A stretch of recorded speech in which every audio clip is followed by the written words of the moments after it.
ايه المحطات اللي شايفها فاست فورورد بقت مخليه النهارده المهندس كمال رجائي عبد الملك اللي هو رئيس مجلس اداره شركه كبيره ومهمه في القطاع الهندسي، ورئيس مجلس اداره الغرفه السويسريه، ويعني الى جانب اشياء اخرى كثيره.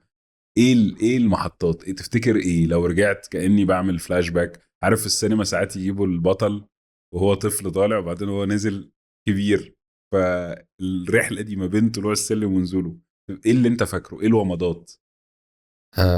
انا هبداها من الاول، الفكره من الاول. من وانا طالب لسه في المدرسه ديت، اول مرحله بناء. اقول كنت محظوظ اني اكتشف من قبل مدرسيني على استعدادي وحبي في بعض تخصصات الهندسه اللي يعني كانت تقول لي انديكيشن اقول كده هوت. فكان اتذكر جدا استاذي في الفيزياء، ده كان راجل، يعني اعتقد انه اول واحد حطني على الطريق، وشجعني ان انا يبقى عندي اكتيفيتيز بعد المدرسه. حببتني قوي في مجال الالكترونكس. فكان بيجيب لنا بيخليني اروح اشتري.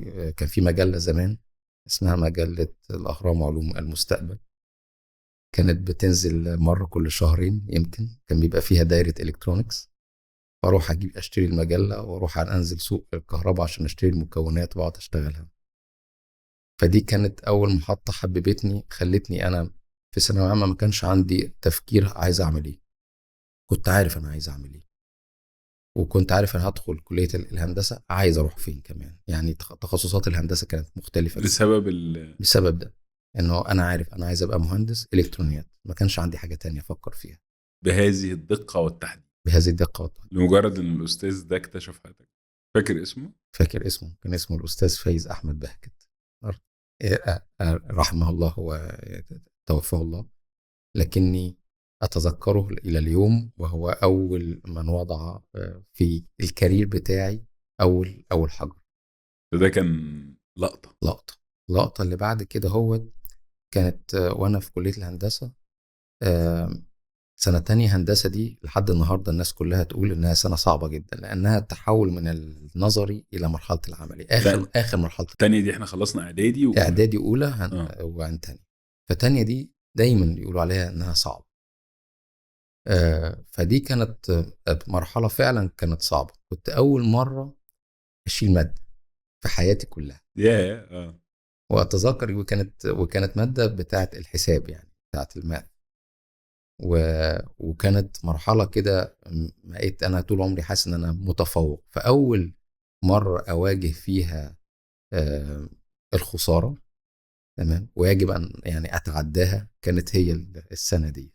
خلاص شلت مادة أول مرة في حياتي. فتعاملت مع الموضوع ازاي انه when you fail you have to restart again. عديت السنه عادي بس طالع عديت السنة بماده بس طالع زائد، بمادي. ودي ده كانت بالنسبة لي كان حاجة وذا مش شيم يعني ممكن. عار. ممكن يكون للآخرين موضوع حاجه عادي عاديه جدا، جدا بس بس أنا انا بالنسبة لي ناجح. دي كانت حاجة مشكلة كبيرة يعني. اه. وعامه بتجيب تقديرات. كانت اه. تقديراتي معقولة جيده اه معقولة، اه. وكنت ماشي عادي جدا. بس دي كانت خبطة كده، اه. هو خبطة، وكان عليا ان انا اتعداها يعني. فدي بس دي خلتني في اخر سنة في الكلية ابص كمان لان انا هدرس ايه. كان برضو كنت محظوظ جدا لأحد الدكاترة اللي مش فاكر اسمهم المرة مم. دي.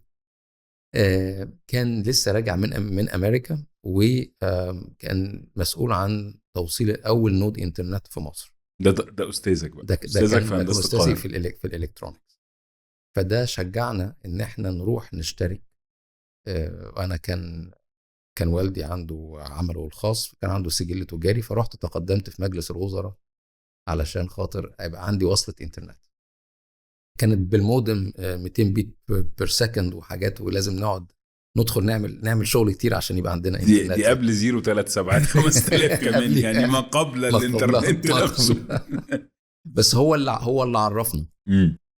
وبالتالي عارف حضرتك ان في حاجه اسمها في انترنت؟ حاجه اسمها اه. انترنت، وانه في عالم جديد هيبتدي يظهر، امم. وفي نتوركس. وهنتكلم مع الجلوبال نتوركس.